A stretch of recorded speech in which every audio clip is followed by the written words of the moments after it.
আসসালামু আলাইকুম, welcome back to my channel. আজকে আমি আপনাদের সাথে শেয়ার করব ছড়া কচু দিয়ে অসম্ভব মজার একটা রেসিপি। আর আজকের রেসিপিতে হচ্ছে আমি ছড়া কচু দিয়ে মসুরের ডাল রান্না করব। তো এই রান্নাটা কিন্তু খেতে অনেক বেশি ভালো লাগে, ভাত বা রুটির সাথে খাওয়ার জন্য একদম দারুণ একটা রেসিপি। তো চলুন আমি কিভাবে ছড়া কচু আর ডাল দিয়ে রেসিপিটা করি। তো এখানে হচ্ছে প্রথমে আমি নিয়ে নিয়েছি হাফ কাপ পরিমাণ মসুরের ডাল। তো ডালটাকে ভালো করে ধুয়ে পরিষ্কার করে আমি 10 মিনিট ভিজিয়ে রাখবো। তারপর এদিক দিয়ে চলে আসছি রান্না করার জন্য। তারপরে আমি চুলায় একটা প্যান বসিয়ে দিয়েছি, প্যানটা গরম করে নিয়েছি। তারপরে দিয়ে দিয়েছি আমি 1 টেবিল চামচ পরিমাণ সরিষার তেল। ছড়া কচু আর মসুরের ডালের এই রেসিপিটা অবশ্যই আপনি চেষ্টা করবেন সরিষার তেল দিয়ে রান্না করার জন্য। তেলটা দিয়ে আমি তেলটাকে গরম করে নিয়েছি। এখন আমি দিয়ে দিব তেলের মধ্যে হাফ কেজি পরিমাণ ছড়া কচুগুলোকে আমি খোসা ছাড়িয়ে ভালো করে ধুয়ে পানি ঝরিয়ে নিয়েছি। তারপরে দিয়ে দিচ্ছি সামান্য পরিমাণ লবণ আর দিয়ে দিচ্ছি সামান্য পরিমাণ হলুদ গুঁড়া। এখন আমি চুলার আঁচটা মিডিয়ামে রেখে ছড়া কচুগুলোকে খুব সুন্দর করে ভেজে নিব।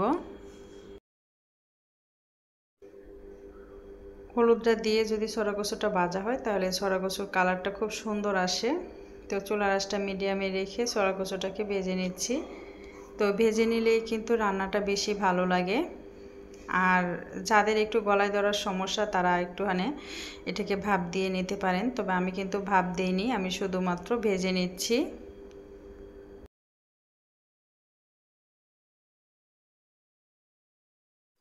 ভাজতে ভাজতে যখন একটু লালচে হয়ে আসবে তখনই কিন্তু আমি নামিয়ে নিব।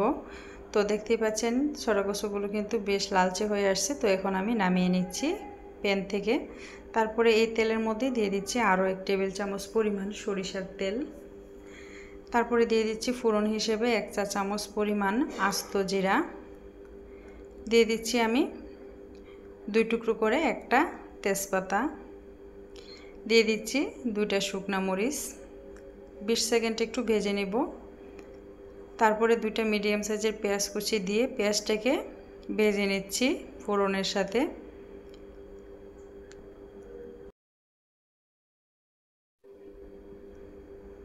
তো পেঁয়াজটাকে কিন্তু খুব বেশি ব্রাউন কালার করব না, যে মিডিয়াম হবে এরকমভাবে আমি বাকি মশলাগুলো অ্যাড করে দিব।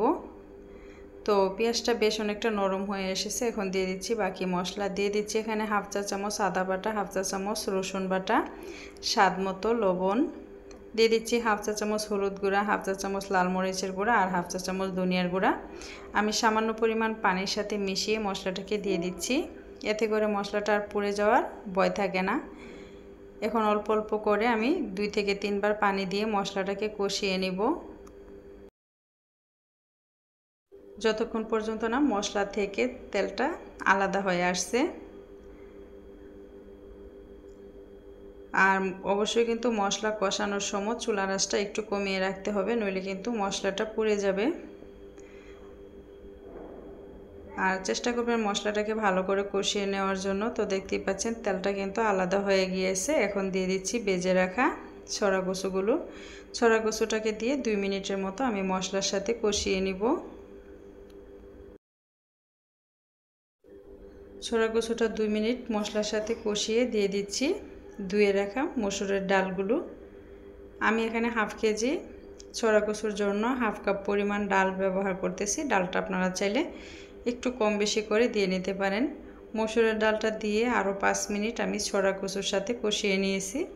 তারপরে আরও সামান্য পরিমাণ পানি দিয়ে আরও 2 মিনিট কষিয়ে নিচ্ছি, নইলে মশলাটা নিচ দিয়ে পুড়ে যাবে।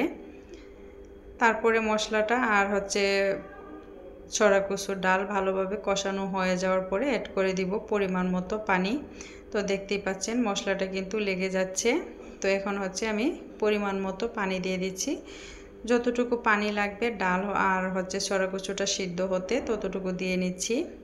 যেহেতু ডাল দিয়েছি তো এটা কিন্তু ডালটা সিদ্ধ হওয়ার পরে তরকারিটা আর একটু ঘন হয়ে আসবে, এর জন্য পানিটা একটু বেশি করে দিয়ে নিতে হবে। এখন চুলার আঁচটা হাই হিটে রেখে ডালটা সিদ্ধ হওয়া পর্যন্ত অপেক্ষা করব। তো ছড়া কচুটা একটু দেখে নিয়েছি, ছড়া কচুটা সিদ্ধ হয়ে গিয়েছে। এখন আমি লবণটা দেখে নিচ্ছি। তো লবণটাও একদম পারফেক্ট হয়েছে।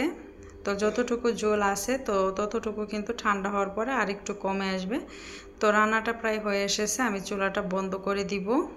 দেখতেই পাচ্ছেন কতটুকু ঘন রেখে চুলাটা বন্ধ করতেছি। এটা কিন্তু আর একটু ঠান্ডা হয়ে যাওয়ার পরে আরেকটু ঘন হয়ে আসবে। তো এই পর্যায়ে হচ্ছে আমি অ্যাড করে দিচ্ছি সামান্য পরিমাণ টালা জিরার গুঁড়া। আপনারা চাইলে এখানে ধনেপাতা কুচিও অ্যাড করতে পারেন। তো রান্না রেডি, নামিয়ে সার্ভ করে গরম ভাত বা রুটির সাথে পরিবেশন করতে পারেন। কেমন হয়েছে রেসিপিটা কমেন্ট করে জানাবেন। ভালো লাগলে চ্যানেলটা সাবস্ক্রাইব করে সাথে থাকার অনুরোধ রইল। আজকের মতো বিদায় নিচ্ছি। সবাই অনেক বেশি ভালো থাকেন, সুস্থ থাকেন। দেখা হবে নতুন কোনো রেসিপিতে। সে পর্যন্ত সবাইকে আল্লাহ হাফেজ, আসসালামু আলাইকুম।